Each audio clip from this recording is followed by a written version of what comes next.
Salut Sébastien, troisième topo de neurochirurgie, cette fois-ci on va parler des hernies discales. Pourquoi des hernies discales? Parce que des compressions médulaires et des syndromes radiculaires, il y en a beaucoup, et les hernies discales sont quand même l'étiologie la plus fréquente. Je ne parlerai pas des autres, vous les trouverez dans les bouquins. C'est difficile de parler de tous en 10 minutes, alors on ne va parler que de ça. Petit plan, on va commencer comme d'habitude par des rappels anatomiques et physiopathologiques. Je trouve, encore une fois, que c'est plus intéressant de comprendre avant d'essayer d'apprendre. Puis, je vais vous montrer des tableaux cliniques que vous rencontrerez sur les hernies discales avec des conduites à tenir différentes. Beaucoup d'IRM aussi pour vous mettre les hernies discales dans l'œil. Et puis, une petite conclusion pour terminer. Et c'est parti pour un rappel anatomique. Donc vous pouvez voir ici un rachis vu de face qui est parfaitement droit. Si c'était pas droit, il y aurait une scoliose. Vue de profil avec différentes courbures. Ces courbures permettent d'augmenter la résistance de la colonne vertébrale. Si elle serait droite, elle serait très fragile. Cette courbure s'acquiert au moment de l'adolescence. On peut voir une lordose cervicale, une syphose thoracique, une lordose lombaire. Au niveau de ces vertèbres-là, on peut voir que les vertèbres cervicales sont plus petites, mais elles sont aussi beaucoup plus mobiles pour permettre le mouvement du cou et de la tête. Les vertèbres lombaires, au contraire, sont bien plus grosses et moins mobiles. Elles permettent surtout des mouvements de flexion-extension. On peut noter aussi à ce niveau-là les trous de conjugaison ou foramen intervertébraux par lesquels passent les racines. Et en parlant de racines, vous voyez juste à côté la disposition des racines. À noter qu'il y a 8 racines cervicales pour 7 vertèbres cervicales. En effet, la 8e racine cervicale passe en dessous de la 7e vertèbre cervicale. Et ensuite, il y a autant de racines que de vertèbres. 12 thoraciques, 5 lombaires, 5 sacrés, etc. Au niveau des racines, par exemple, lombaires, on peut noter que la racine L3 passe entre les corps vertébraux L3 et L4. C'est important à retenir parce qu'il y aura des tableaux cliniques qui pourront différer en fonction de la localisation de la hernie discale. On y reviendra. Petit schéma de profil sur 2 vertèbres. Une vertèbre en haut, une vertèbre en bas. Corps vertébral, vous voyez ici le pédicule, le processus épineux et les articulaires supérieurs et inférieurs. Avec une articulation ici zygapophysaire. À ce niveau-là, entre les deux corps vertébraux, vous avez le disque intervertébral avec sa partie fibreuse, l'annulus fibrosus et sa partie gélatineuse qui est le nucleus pulposus. Ces corps vertébraux et disques intervertébraux sont délimités par 2 ligaments. Un en avant, c'est le ligament longitudinal antérieur et en arrière, c'est le ligament longitudinal postérieur. Celui-ci est très important parce qu'il permet de retenir les corps vertébraux et les disques intervertébraux de partir vers l'arrière et donc d'aller léser la moelle et les racines qui sont vraiment juste derrière. À noter que le ligament longitudinal postérieur est très innervé. Donc si jamais celui-ci est atteint, ça donnera des lombalgies. Vous pouvez voir aussi des racines qui sortent au niveau des trous de conjugaison. Petit moment de physiopathologie concernant les hernies discales. Chez qui ça survient? Pourquoi ça survient? Alors chez qui? Généralement ce sont des patients qui sont plutôt jeunes, actifs, 30-40 ans. Ils ont mal au dos depuis longtemps. Ils ont un dos qui n'est pas terrible, assez dégénératif. Ils ont des disques intervertébraux qui sont déshydratés, qui sont fragiles. Ils ont un petit peu de poids et surtout ils n'ont pas beaucoup de muscles au niveau abdominal et ça sont des facteurs de risque de hernie discale. Pourquoi? Parce que si on n'a pas de muscles, alors toutes les forces qui sont exercées au niveau du dos ne sont pas utilisées par les muscles mais par les articulations et les ligaments. Et c'est là où donc l'arthrose apparaît et les ligaments vieillissent et se fragilisent et peuvent rompre. Facteur déclenchant, c'est surtout les mouvements de flexion-extension du rachis lombaire. C'est quelqu'un qui se baisse mal, qui ramasse une charge lourde et qui le fait mal, qui le fait en se baissant et pas en pliant les genoux. Ça exerce une grosse force au niveau des disques intervertébraux. Vous voyez ce schéma, un disque intervertébral qui est au repos. Si jamais on se fléchit, donc on se penche en avant, les forces s'exercent comme ça. Ce corps vertébral-là et celui-ci vont se plier et il suffit qu'on fasse une extension derrière et toute la force qu'on a avec le port de charge va repartir vers l'arrière et ça va donc enfreindre ce ligament longitudinal postérieur qui va le mettre sous tension. S'il est assez résistant, très bien. S'il n'est pas assez résistant, qu'il n'y a pas assez de muscles pour soutenir tout ça, il peut rompre. Alors déjà, s'il bombe parce qu'il y a une partie du noyau gélatineux qui arrive dessus, ça fait mal au dos et ça peut faire des protrusions discales. Par contre, si jamais il se rompt, là il y a des hernies discales et celles-ci peuvent aller jusqu'à comprimer la racine qui est derrière. La symptomatologie, une douleur lombaire qui est brutale, le patient a un gros handicap fonctionnel et il a une radiculalgie. On va reprendre un petit peu toutes les radiculalgies. Et maintenant qu'on connaît la physiopathologie, alors les mouvements à éviter et les conseils d'hygiène de vie vertébrale vont de soi. Les kinésithérapeutes connaissent très bien ça, ils ont tendance à donner des petits livrets à tous les patients qui ont besoin d'une rééducation au niveau du dos et ils leur expliquent très bien. Les mouvements à éviter par exemple sont les mouvements de flexion-extension rachidienne, ça c'est le plus important, je reviens pas dessus. Le fait de se pencher en avant aussi, il y a des façons de se pencher. Se laisser glisser dans sa chaise, ça entraîne des contraintes au niveau du dos et c'est mieux de rester assis droit sur sa chaise et dormir sur le ventre, c'est pareil, ça met en hyperlordose et ça donne des contraintes au niveau du dos qui sont pas très bonnes. Et les règles d'hygiène et d'économie lombaire. Donc le fait de se pencher en avant pour ramasser un poids lourd, ça c'est pas bon du tout, c'est vraiment ce qui donne le plus souvent des hernies discales. Savoir ramasser un poids lourd, généralement, il faut conseiller aux patients de ne pas soulever de charge supérieure à 15 kg. Il faut aussi avoir une bonne sangle abdominale et une bonne musculature, parce que si on n'a pas une bonne musculature, je vous l'ai expliqué, ce ne sont pas les muscles qui utilisent toute la charge, mais ce sont les ligaments et les articulations. Et bien sûr, éviter le surpoids, ça donne aussi plus de charge au niveau du dos. Et on arrive dans le vif du sujet, un bon gros tableau comme vous aimez ça, je me suis bien fait chier pour le faire, mais il résume pas mal de choses. Les racines L3, L4, quand elles sont touchées, ça entraîne des cruralgies, alors que les racines L5, S1 entraînent des sciatalgies. Chaque racine a un trajet particulier. Globalement, L3, ça passe en avant et en dedans de la cuisse et s'arrête à la face interne du genou. Ça va pas très loin. La racine L4, elle passe vraiment en antérieur au niveau de la cuisse et de la jambe et elle s'arrête au niveau du coup de pied, c'est-à-dire la partie dorsale de la cheville. La racine L5 et la racine S1, ce sont les deux plus importantes à connaître, ce sont celles qui tombent le plus souvent en examen. Pourquoi ? Parce que ce sont celles qui sont le plus touchées cliniquement. L5. Par cœur, face postéro-externe de la cuisse, puis passe à la face externe de la jambe, elle passe globalement sur le côté tout du long, jusqu'en bas, et une fois qu'elle arrive au niveau de la malléole externe, elle traverse la face dorsale du pied et elle arrive jusqu'au gros orteil. Alors que la racine S1, ça c'est vraiment pas compliqué, elle passe toujours derrière. Face postérieure de la fesse, de la cuisse, la face poplitée, la face postérieure de la jambe, donc le mollet, le talon, la face plantaire du pied et s'arrête sur les petits orteils. Donc L5 gros orteil, S1 les petits orteils. Après, chaque racine évidemment a une partie motrice et une partie sensitive. Donc ça permet de délimiter un myotome et un dermatome. Si on a une cruralgie L3, on aura un déficit au niveau du psoas iliaque. Le psoas iliaque qui permet de faire une flexion de la hanche. Une cruralgie L4 entraîne un déficit du quadriceps qui permet l'extension du genou. Une sciatalgie L5, celle-ci deux muscles à retenir, important, les fléchisseurs dorsaux du pied, qu'on appelle aussi les muscles releveurs du pied, et le moyen fessier qui permet l'abduction de la hanche. Et la sciatalgie S1, ce sont les fléchisseurs plantaires du pied. On demande au patient d'appuyer sur la pédale globalement et on voit si c'est déficitaire ou pas. Les dermatomes, ça reprend un petit peu le trajet, je reviens pas dessus. Et au niveau des réflexes ostéotendineux, savoir que le rotulien vient à la fois de la racine L3 et de la racine L4, alors que l'achillien vient de la racine S1. Aucun réflexe ne dépend de la racine L5. Bon allez, grosse diapo de physiopathologie, cette fois-ci je vais vous expliquer la symptomatologie en fonction de la localisation des hernies discales et surtout quelle racine est touchée par quelle hernie discale. Donc vous voyez ici, c'est une vertèbre vue de dessus, c'est la vertèbre L5. L5 que l'on retrouve ici sur une vue du rachis de face. Donc au-dessus il y a L4 évidemment. Entre L4 et L5 passent des nerfs, ce sont les racines L4.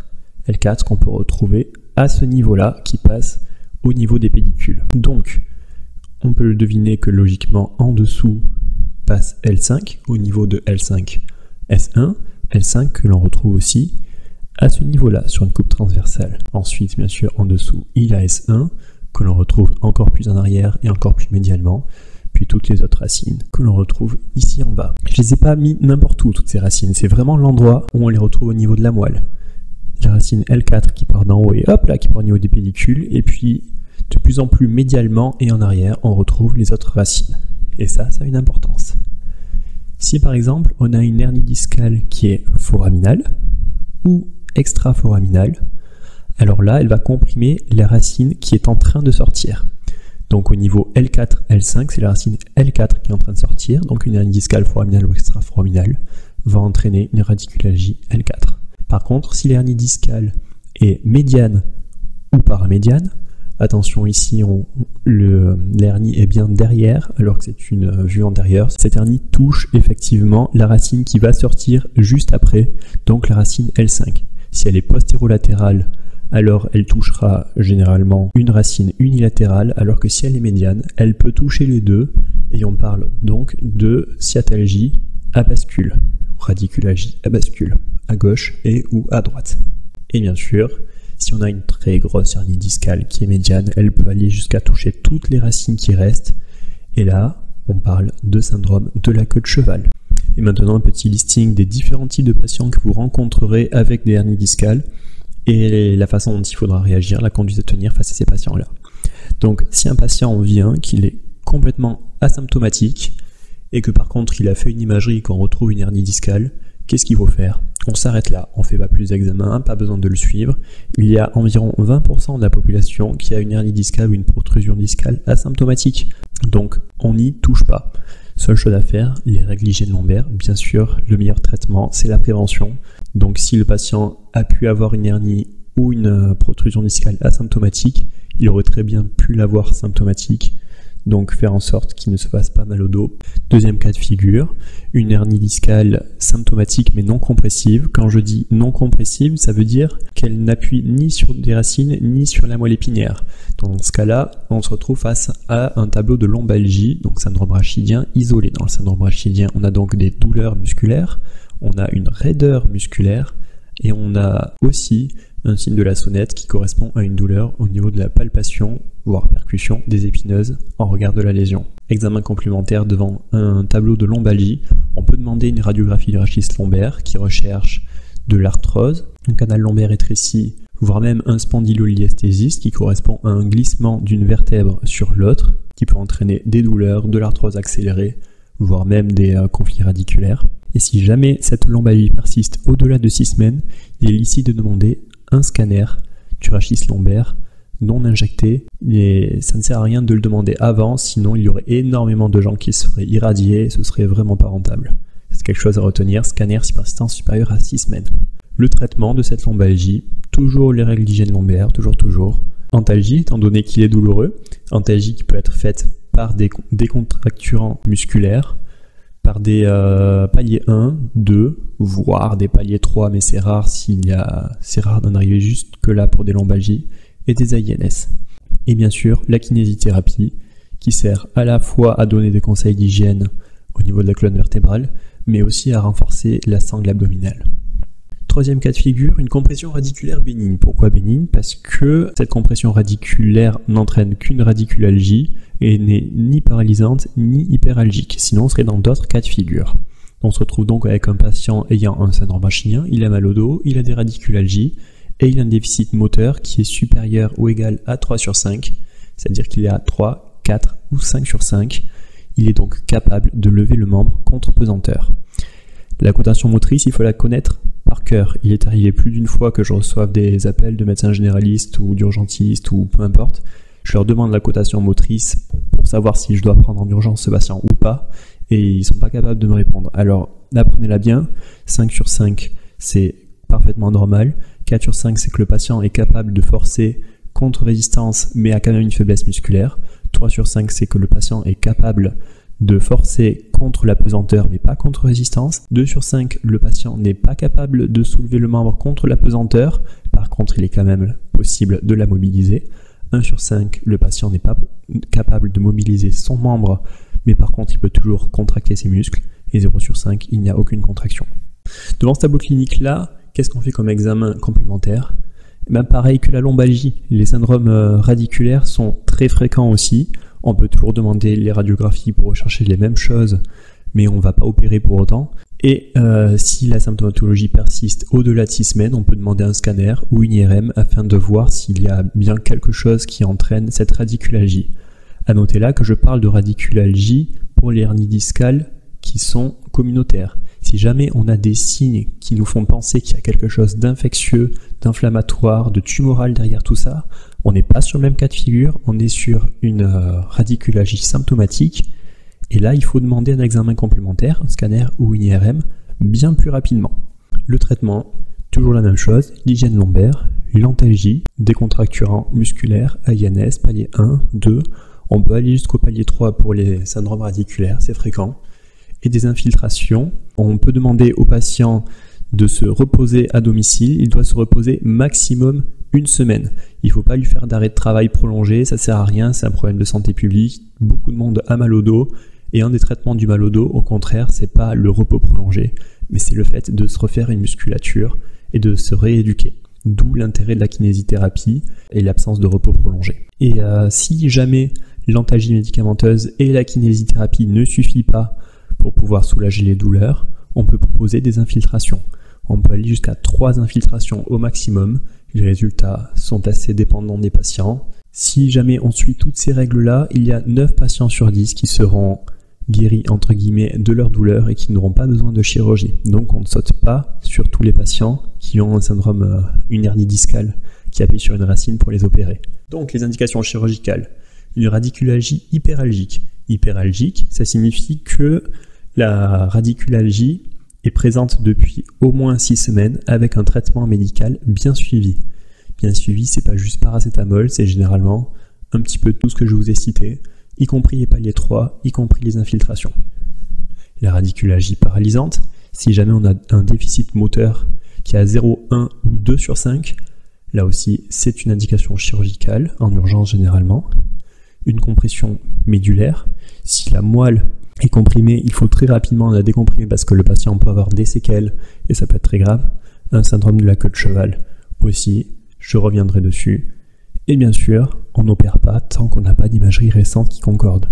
4e cas de figure, la compression médulaire. La compression médulaire entraîne 3 types de symptomatologie, le syndrome rachidien, le syndrome lésionnel et le syndrome sous-lésionnel. Le syndrome rachidien, vous le connaissez, celui-ci est supérieur à L1, donc situé à L1, T12, T11 et au-dessus, parce que en dessous de L1 se situe le système nerveux périphérique, les racines de la queue de cheval, et au-dessus de L1 se situe la moelle épinière, le système nerveux central.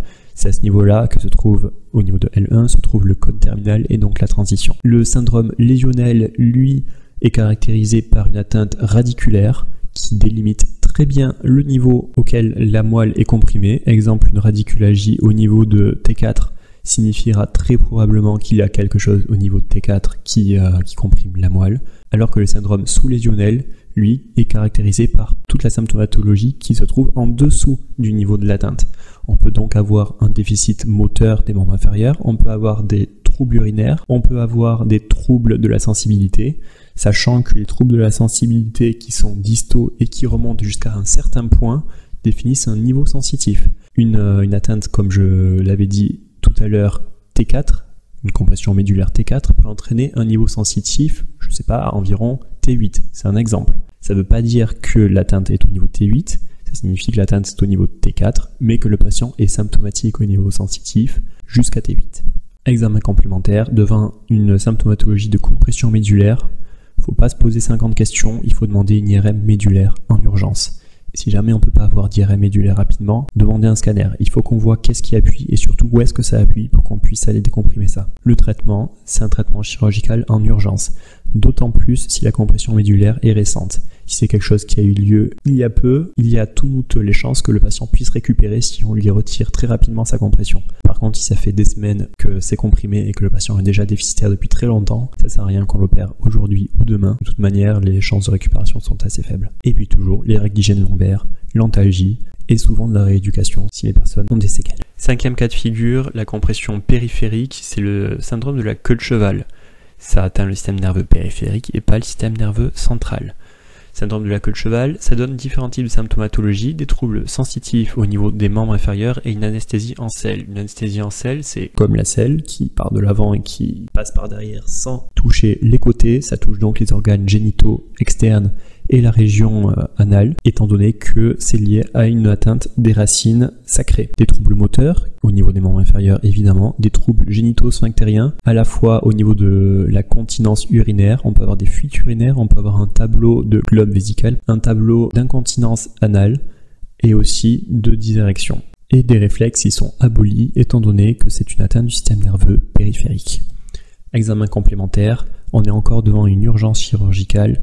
Il faut demander une IRM lombaire en urgence. Pourquoi lombaire et pas médulaire? Parce que c'est juste au niveau lombaire qu'on peut avoir un syndrome de la queue de cheval. Si on peut pas avoir d'IRM, encore une fois, on demande un scanner. Le traitement, c'est une urgence chirurgicale. Il faut très vite aller opérer, retirer cette compression-là. Et souvent, le patient étant en globe ou incontinent, il faut le sonder, il faut utiliser de la kinésithérapie ensuite, de la rééducation, comme d'habitude.